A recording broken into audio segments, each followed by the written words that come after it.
Look at this weather.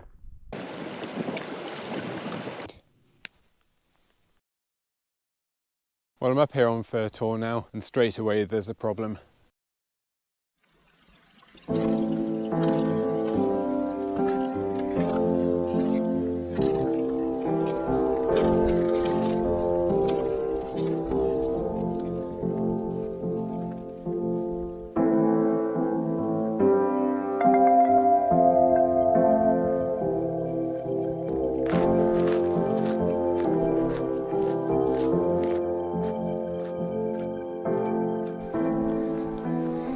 Hello and welcome to another video.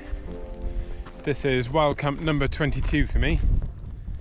I normally wait until the end of the video to say hello and to thank anyone who's watched or liked, commented or subscribed to my videos, but I'd like to get it in now in case I lose any of you later on in the video. So thank you for your interest in my channel, and I really enjoy sharing my adventures with you and working out how I can do a better job of immersing you in my trips out and my experiences of the UK countryside. I'm out on Dartmoor today and the conditions are pretty spectacular. I saw 19.5 degrees Celsius on the car display on the drive down.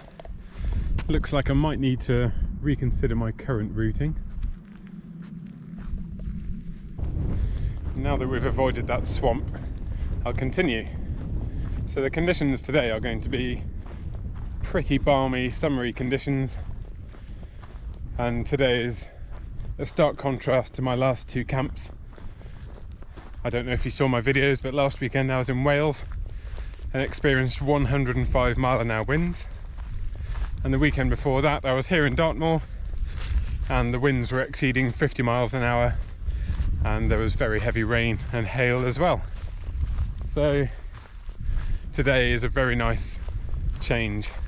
My rucksack is about 1.5 kilos lighter than it was on my previous camp. The previous camp was, it was quite different. It was at a greater elevation in Wales. Wind chill brought the temperatures down to about -1 in the night. So I had more clothing.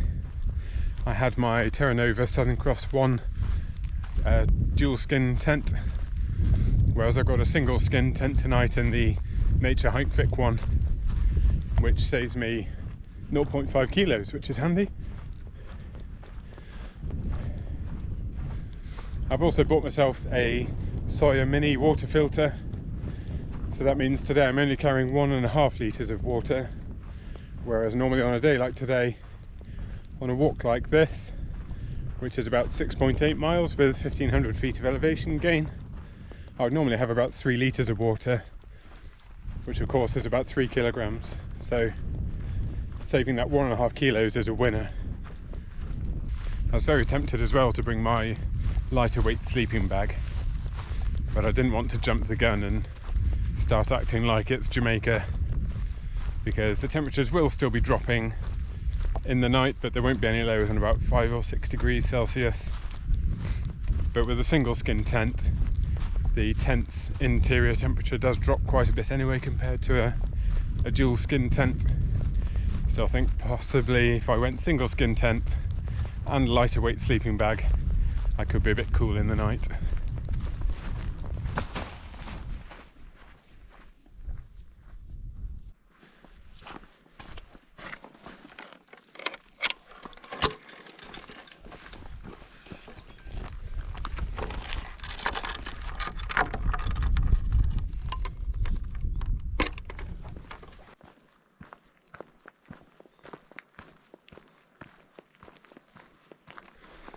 This is a lovely old forest.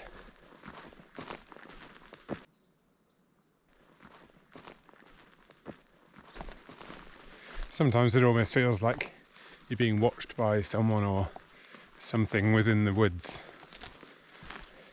I'm sure it's just in my imagination.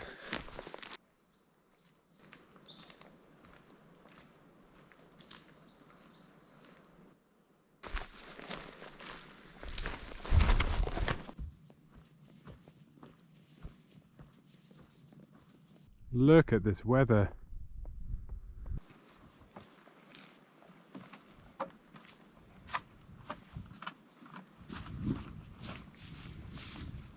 people say there's nothing going on in Dartmoor. It's bleak and boring and there are no features. Well, okay, maybe you've got a point. But the fact that it's a bit bleak, not as dramatic as Wales, and maybe isn't as accessible, means that there's all the more of it to explore without the intervention of other humans, and it's a good bit of peace and quiet, and you get a real escape to the countryside. Well, this spot looks perfect to me. We've got running water, it's nice and clear. So what I'm going to do is just grab my CNOC Vecto collapsible water bag, and I'll grab probably about 1 litre and we'll filter that for later.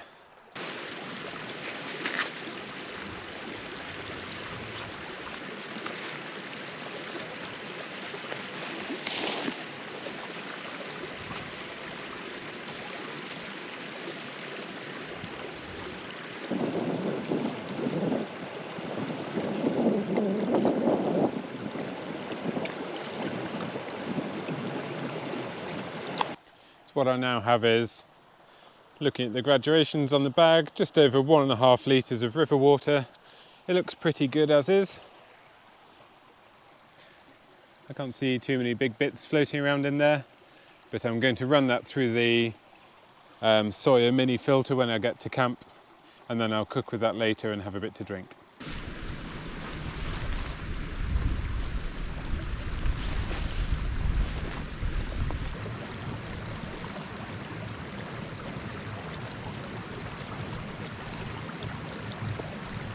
I've just caught my first glimpse of Fur Tor,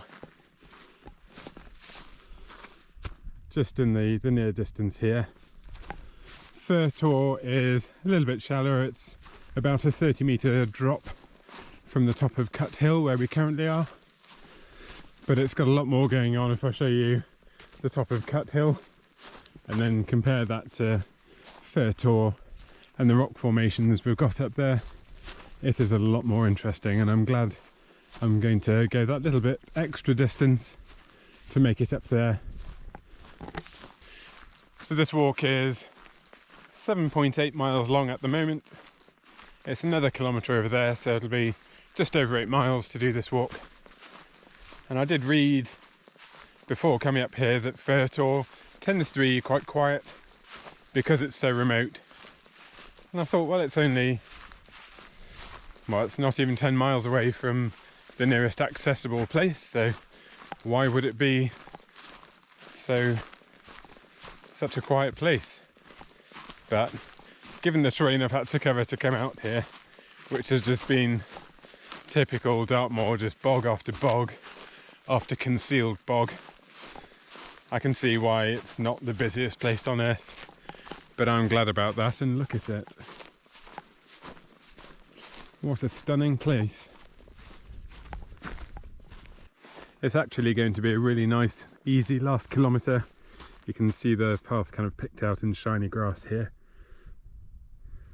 And yeah, that's just 1 kilometre or so. So that'll be 10 minutes, maybe a bit less, to get up to the top. And I'll see you there.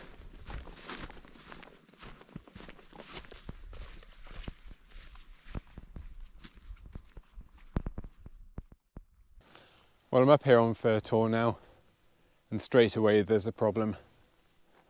How on earth am I meant to choose where to camp? There are so many amazing spots. I've got the perfect sunset going on over here. I've got amazing rocks to look at over here. More amazing rocks over here. Just massive views everywhere. And of course, sunrise going on over that way. How am I supposed to choose a spot? As hard as it is, I'm going to have to make a choice because the sun's going down, it's getting cooler, I've got my jacket on now, and it's time to get the tent pitched and get some food going. By the way, I've found a nice quick way of pitching these tents now, the ones with the exoskeleton. Turns out all you have to do is click. You've got to get it just right. And there you go. That's the tent pitch now. This is a really nice spot. This tent is a piece of cake to pitch. So we've got the 4 corners, which are colour coded. You've got the orange down this end, which means that the orange pole feet go into the orange corner tab. Up this end it's grey, so grey pole foot, grey corner tab. So that's 4 pegs, 5, 6, 7, 8, 9. So it's only 9 pegs to put out.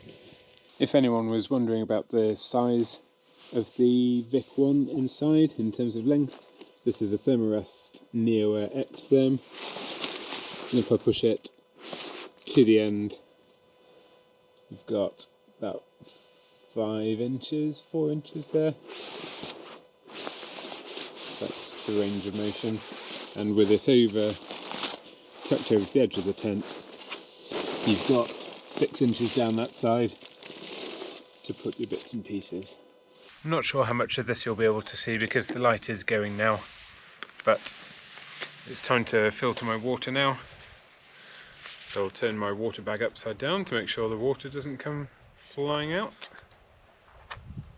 Screw in my Sawyer Mini,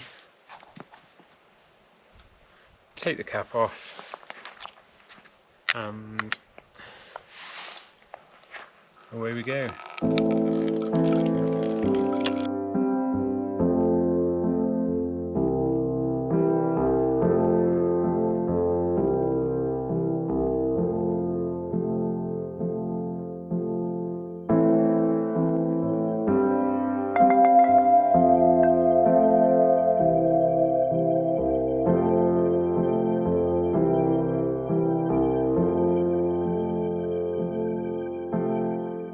Good morning, it's about 5:45. The sky is brightening up quite a lot now. We don't really have a proper sunrise just yet because it's too early, but it's a lovely clear sky, so we should get a really good view of the sunrise. It wasn't a bad night's sleep. I slept through from 10 till gone 3 o'clock, and then I got up and just couldn't help but look at the sky. But it's time for some breakfast now, and I'm going to get moving before too long. I should be up and walking not long after 7.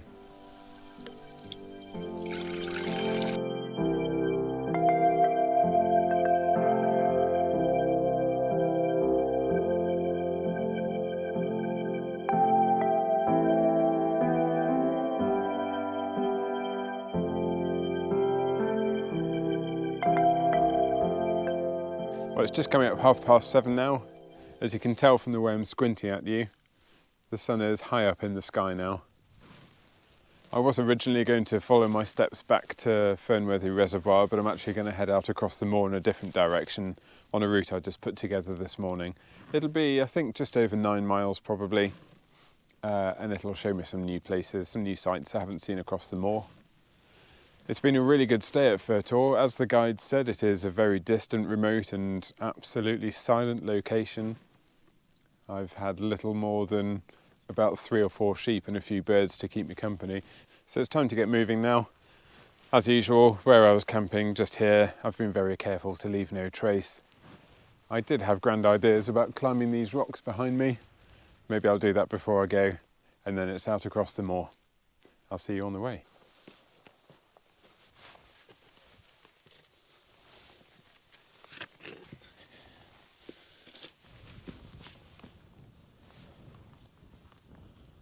I couldn't come up here and not share these views, so I'll show you around a little bit now. We've got Great Mis Tor here, right in the middle of the frame.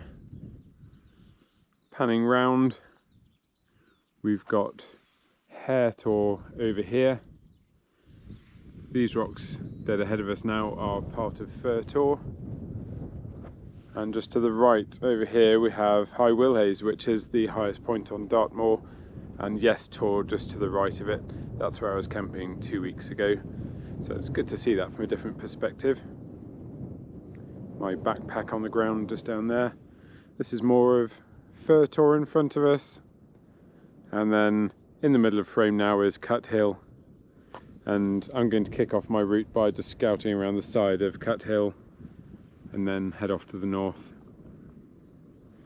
So I had to share these views because they're a little bit more spectacular than I was expecting, but now it's time to get down and get on the go.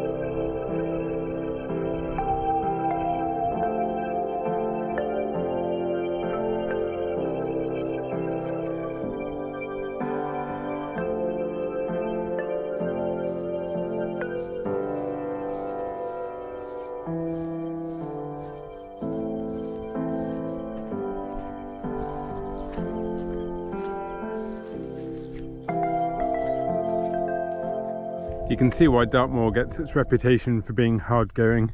You can see all the dips and the peaks, and of course all the marsh and bog in between. It does make it hard going and slow going, which I guess is why you see so few people out here. I saw one person about 1.5 miles into my walk yesterday. That was in Fernworthy Forest, and that's basically just because there's a really convenient car park there. That means that people can park up, go for a walk around the reservoir, around the forest, and then go back to the cars and go home. He's the last person I saw. That was over 10 miles ago, and I suspect I won't see any people today either. Bear in mind yesterday was Thursday and today is Friday, so it's not going to be as busy as a weekend, but yeah, it's not the easygoing walking destination that some people prefer. Already I'm looking around me trying to think, where am I going to step next, because we've got marsh and bog in here, so it's basically a case of just jumping onto that next mound and then chance everything else. Sometimes it's dry, sometimes it's not, sometimes you get wet feet, and we've got 6 more miles of this to go approximately, and we'll be back at the car.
Well, those two bridges mark the 1 kilometre mark from my car, so I'm nearly back now after 8.8 miles of walking so far today.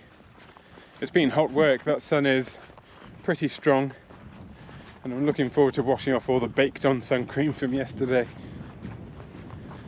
I've just passed well, 3 groups of walkers actually, about 500 metres back. So that tells me it's time for me to leave Dartmoor, get in my car and leave them to it, after I've had free reign of the entire national park for the last 24 hours it seems. I haven't seen a soul. It's been great. I'm not sure when the next camp is going to be. I've had a really good run of 3 camps in 4 weeks I think, which has been great, but it could be a few weeks until I'm out again. Snowdonia could be on the cards, but I'll have to wait to see what I can fit in. So if you don't want to miss my next adventure, hit subscribe, turn on your notifications, and YouTube will let you know when I've been busy. But for now, thank you very much for watching, and I'll see you on the next one.